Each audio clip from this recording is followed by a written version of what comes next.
Assalomu alaykum hurmatli foydalanuvchilar. Hozir sizlar bilan karantin ruxsatnoma olish uchun elektron arizani yangi tizim orqali, ya'ni single window.uz yagona darcha orqali berishni ko'rib chiqamiz. Buning uchun sizdan brauzer orqali single window.uz saytiga kiriladi.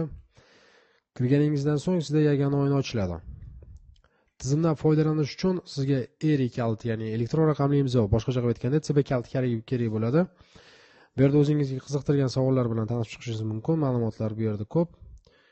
Xo'p, o'zingizga qulay bo'lish uchun o'zbek, rus tili va ingliz tilida ariza yuborish imkoniyatlari mavjud. Kirish tugmasi bosiladi. Elektron raqamli imzoyingizni tanlaysiz. Kirish tugmasi va parolni kiritasiz. Parol noto'g'ri kiritilsa, ko'rib turganingizdek xato deb mavjud etadi, ya'ni parolingiz xato deb ko'rsatadi.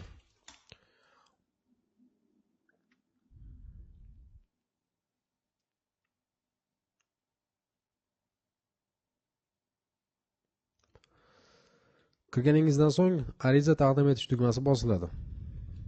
Bu yerda mana ko'rib turganingizdek sozdать A dokument, dokumenti A процесса обработки va завершения dokumenti A, ya'ni bu yerda уже sizga tayyor bo'lgan dokumentlar, hali tayyor bo'lmagan va tayyor berish holatida, ya'ni ko'rib chiqilayotgan holatdagi dokumentlar bu yerda arizalaringiz va bu yerda ya'ni elektron ariza yuborish tugmasi. Shu tugmani bosasiz, oyna ochiladi. Qo'shimcha bu yerda ko'rib turganingizdek FIO представитель заявителя, familiya ism sharifini kiritasiz, ya'ni ariza beruvchining. Xo'p, kontrakt raqami, ya'ni kontrakt tuzgan bo'lsangiz, yuboruvchi mamlakat bilan birgalikda, ya'ni import kontrakt raqamini kiritasiz va sanasini, qachon tuzilgan va eksportyor mamlakat. Eksportyor mamlakatni tanlab o'tasiz. Bu yerda tanlash imkoniyati mavjud va qidiruv paneli mavjud. Bu yerda mana Rossiya bosilganda ko'rib turganingizdek Rossiya Federatsiyasining ma'lumotini chiqarib berishdi. Davom ettiramiz. Сведение товаров. Ya'ni bu yerda sizda qanday tovar mavjud bo'lsa, shu tovarni TNVET kod orqali yozishingiz mumkin. Ko'rib turganingizdek 0701 yozdim, kartofel свежий. Va boshqa yo'li mavjud, ya'ni mahsulotning nomini yozish orqali ham chiqarib olish mumkin. Misol uchun mana boshqa mahsulot yozamiz. Ko'rib turganingizdek ma'lumotlar chiqdi. Tanlaysiz, добавить tugmasini bosamiz. Сохранить. Dokument сохранен.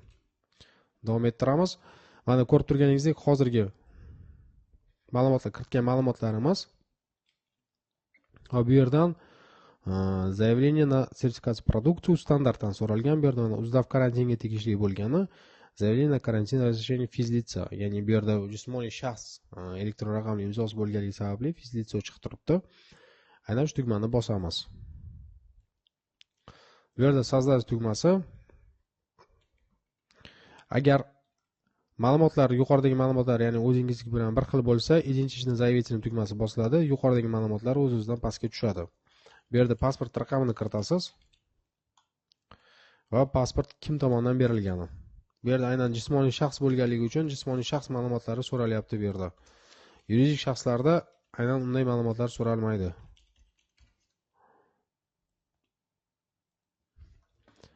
Davom ettiramiz. Eksportyor mamlakatning, firmaning, ya'ni tashkilotning nomi yoziladi bu yerda, manzil yoziladi va qaysi davlat.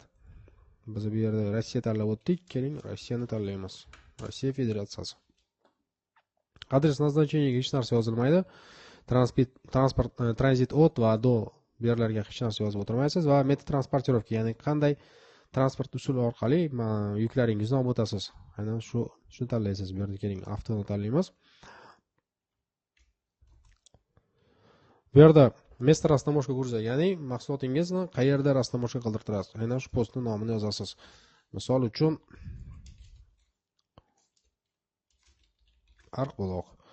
Marshrut transportirovka, ya'ni yukingiz Rossiya davlatidan chiqib qaysi qo'shni davlatdan o'tib yoki qaysi O'zbekistonga kirib kelayotgan marshrutini yozib o'tishingiz kerak bo'ladi. Xo'p, цель использования материалов bu, ya'ni nima maqsadda olib kelinyapti? Kommersiya bo'lishi mumkin, bu sotish uchun yoki o'zingiz uchun va hokazo. Mahsulot nomi. Mahsulot nomini yozamiz. Keling, men 1 deb o'taman, ya'ni birinchi mahsulotimiz. Bu yerda Tenvat kod tanlaniladi.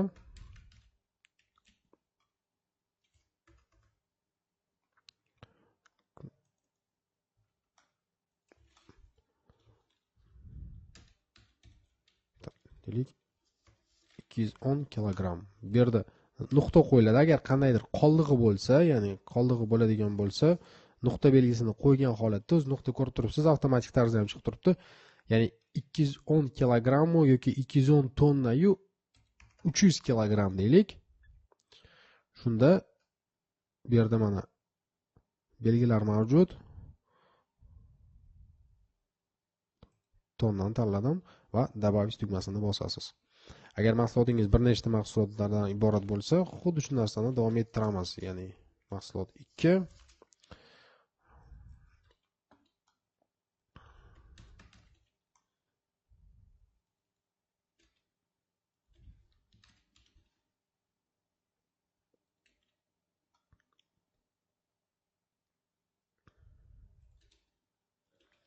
добавить tugmasi.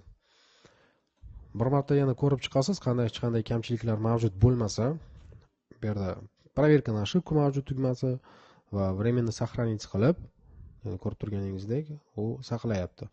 Сохранить qilganingizdan so'ng yuborish tugmasini bosasiz. Va qarshingizda shu ma'lumot chiqadi, ya'ni передача прошла успешно va номер заявки, ya'ni bu yerda sizning INN raqamingiz va zaявка raqamingiz ikkinchi zaявка raqamda orqali yuboriladi. E'tiboringiz uchun rahmat.